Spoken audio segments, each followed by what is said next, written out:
Welcome to a captivating exploration of warfare tactics and strategies. These are the chess moves of military battles, the carefully calculated decisions that can shift the tides of history. From the grand strategies that shape entire campaigns to the individual tactics that decide the outcomes of battles, these are the tools that military commanders have wielded throughout the ages.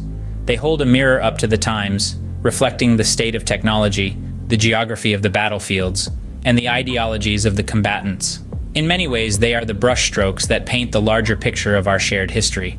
They show us the triumphs and tragedies, the victories and defeats, the evolution of thought and the lessons learned.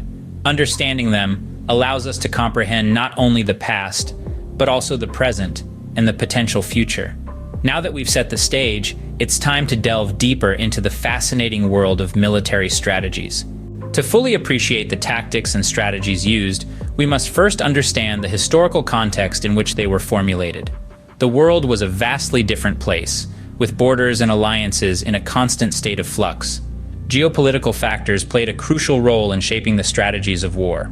The race for resources, territorial disputes, ideological differences, and even the personal ambitions of rulers were instrumental in igniting conflicts. Simultaneously, the state of military technology significantly influenced the tactics employed. From the use of rudimentary weaponry and war chariots of ancient times, to the introduction of gunpowder and artillery in the Middle Ages, and eventually the advent of air power and nuclear weapons in the 20th century, each technological advancement ushered in a new era of warfare. The tactics and strategies were shaped not just by the ingenuity of military minds, but also by the tools at their disposal. With this backdrop in mind, let's examine the specific strategies employed. Battlefields are dynamic theaters where commanders employ various strategies to achieve victory. The art of warfare is not just about brute strength, but also about outsmarting the enemy, employing clever tactics, and making key decisions that can alter the course of an entire conflict. Let's delve into some specific tactics that have been employed in warfare. The pincer movement, for instance, is a classic military tactic. It involves attacking an enemy from two sides simultaneously, thereby encircling and trapping them. This tactic has been used in numerous battles throughout history, from the Battle of Cannae in ancient Rome to the Battle of Stalingrad during World War II.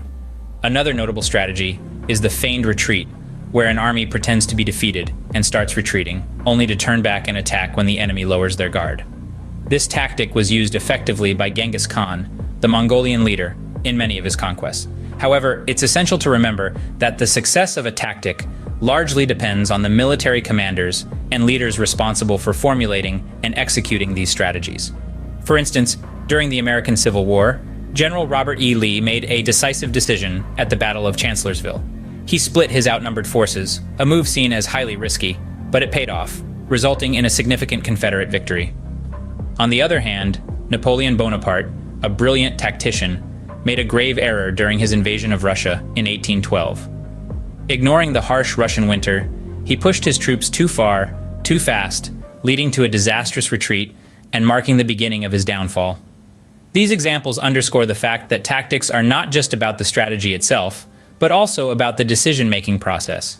It's about understanding the battlefield, gauging the enemy's strength and weaknesses, and making calculated risks.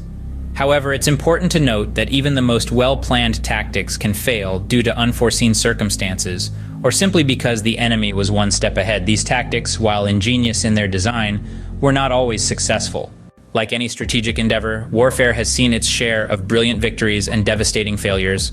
Successful tactics often hinge on a keen understanding of the enemy, the terrain, and the resources at hand. Consider the Battle of Cannae, where Hannibal, despite being vastly outnumbered, cleverly manipulated the Roman legions into a deadly encirclement. His understanding of the enemy's tactics and his innovative use of a double envelopment strategy resulted in one of the most significant victories in military history. Yet, for every Cannae, there's a Custer's last stand. Here, a failure to recognize the strength and resolve of the opposition and a disregard for reconnaissance led to a catastrophic defeat. Tactics that were once successful can become liabilities when they're not adapted to changing circumstances, a harsh lesson that General Custer learned all too late. As conflicts progress, tactics inevitably evolve. During World War II, for instance, the static trench warfare of the First World War gave way to rapid, mechanized blitzkrieg tactics. The introduction of tanks and aircrafts changed the face of warfare, necessitating new strategies and adaptations. One of the most striking examples of tactical evolution is the development of the leapfrogging, or island hopping strategy, in the Pacific theater. Rather than assaulting every fortified Japanese-held island, Allied forces chose to bypass heavily defended islands, isolating and neutralizing them without direct confrontation. This innovative approach saved resources and lives while maintaining forward momentum. Commanders also had to adapt on the fly. During the Battle of the Bulge, when faced with a surprise German offensive, Allied commanders had to quickly adjust their strategies. They reshaped the defensive line, adopting a flexible defense to absorb the impact and then counterattack, demonstrating the importance of adaptability in warfare. These tactics and their outcomes had profound effects that extended far beyond the battlefield. From the stunning encirclement at Cannae to the adaptive island hopping in the Pacific, the successes, failures, and evolutions of warfare tactics have shaped the course of history, impacting societies and nations on a scale far larger than the battles themselves. The echoes of past conflicts continue to reverberate in the strategies of modern warfare. The lessons learned on those ancient battlefields have shaped the tactics and strategies employed today. For instance, the concept of combined arms operations, first utilized in the World Wars, is now a cornerstone of modern military strategy. This involves coordinating different military branches, land, air, sea, and cyber, to achieve a common objective, creating a multi-dimensional assault that overwhelms the enemy. The use of unconventional tactics, such as guerrilla warfare and psychological operations, have also been influenced by past conflicts. These tactics, which focus on the element of surprise and demoralizing the enemy, have become increasingly significant in asymmetric warfare, where one side may lack the conventional military strength of their opponent. The influence of historical military tactics on modern warfare is an enduring testament to their effectiveness. History, as they say, is the greatest teacher, and this is especially true in military strategy.